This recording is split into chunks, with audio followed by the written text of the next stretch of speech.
Hero ஒரு ஃபேமிலியோட பசியை எப்படி போக்கலாம்னு யோசிச்சுட்டு இருப்பாரு. இப்போ அவங்க வீட்டை சுத்தி நிறைய விலங்குகள் சுத்திட்டு இருக்கும். அதுக்கு ஏதாச்சும் ட்ராப் வச்சு வீட்டுக்குள்ள கொண்டு வந்து சமைச்சு சாப்பிடலாம்னு நினைக்கிறாரு. ட்ராப் ரெடி பண்ணி அந்த சிம்னியோட ஹோல் இருக்கும்ல, அது வழியா வெளியே வைக்கிறாரு. அந்த ட்ராப்ல ஒரு அணில் வந்து மாட்டிடுது. அதை அப்படியே உள்ள இழுத்து அதை குக் பண்ணி சாப்பிட்டுட்டு இருக்காங்க.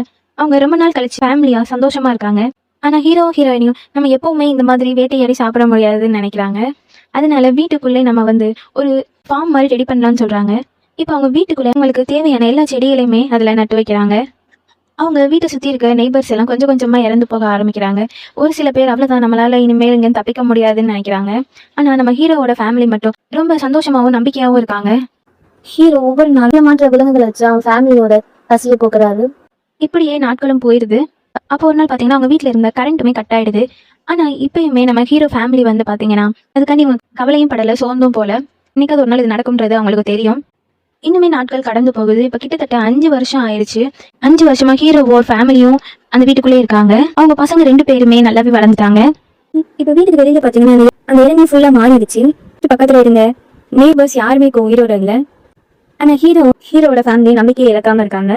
ஹீரோ இந்த 5 வருஷமா டெய்லியும் விலங்குகளை அந்த ட்ராப்ல மாட்ட வச்சு அவரோட ஃபேமிலிக்கு சாப்பாடா கொடுத்துட்டு இருக்காரு. அப்போ ஒரு நாள் திடீர்னு மழை பெய்ய ஆரம்பிக்குது. இவங்க எல்லாரும் வீட்டுக்குள்ள தண்ணி வராம இருக்க எல்லாத்தையும் அடைச்சிட்டு இருக்காங்க. ஏன்னா இவங்க 5 வருஷமா இந்த வீட்லயே தான் இருக்காங்க. அதே மாதிரி மழையும் பெய்ஞ்சிட்டு இருக்கனால இவங்க வீடு ரொம்பவே டேமேஜ் ஆயிருக்கும். அப்போ திடீர்னு கதவு கிட்ட ஒரு மான்ஸ்டர் வந்து நிக்கிற மாதிரி இருக்கும். இத்தனை வருஷமா திறக்காத அந்த டோர் ஓப்பன் ஆயிரும். அதை பார்த்து ஹீரோட ஃபேமிலியும் மிரண்டு போயிடுறாங்க. இப்ப அந்த மான்ஸ்டர் உள்ள வர ஆரம்பிக்குது. அதுக்குள்ள இவங்க எல்லாரும் ஒரு இடத்துல போய் ஒளிஞ்சுக்கிறாங்க. இப்ப அந்த மான்ஸ்டர் உள்ள வந்தோடனே அது கால் பட்ட இடம் எல்லாம் ஃப்ரீஸ் ஆயிருது. மட்டும் இல்லாம ஹீரோயின் இத்தனை வருஷமா கஷ்டப்பட்டு உருவாக்குன அந்த ஃபார்முமே அதனால அஃபெக்ட் ஆயிருது. இப்ப அந்த மான்ஸ்டர் உள்ள யாரும் இருக்காங்களான்னு தேடி வருது. அப்ப ஹீரோ கிட்ட கண்ணை கேக்குறாங்க.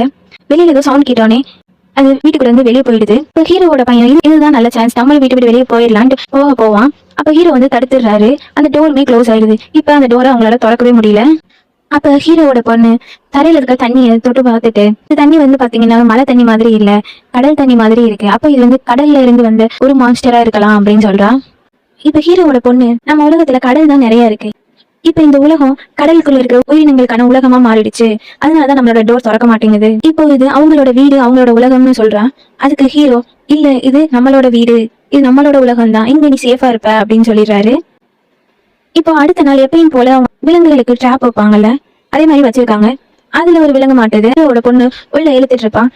விலங்கு அந்த ட்ராப்ல இருந்து டக்குன்னு அந்த பொண்ணோட கையில கடிச்சிடும். ஹீரோ அதை அடிச்சு கொன்னுடுறாரு. ஹீரோவோட பொண்ணுக்கு அது ரொம்ப இன்ஃபெக்ஷன் ஆயிருக்கும். இவங்க கிட்ட எந்த ஆன்டிபயோட்டிக்கும் இல்ல. கொஞ்சம் கொஞ்சமா ஸ்ப்ரெட் ஆக ஆரம்பிக்குது.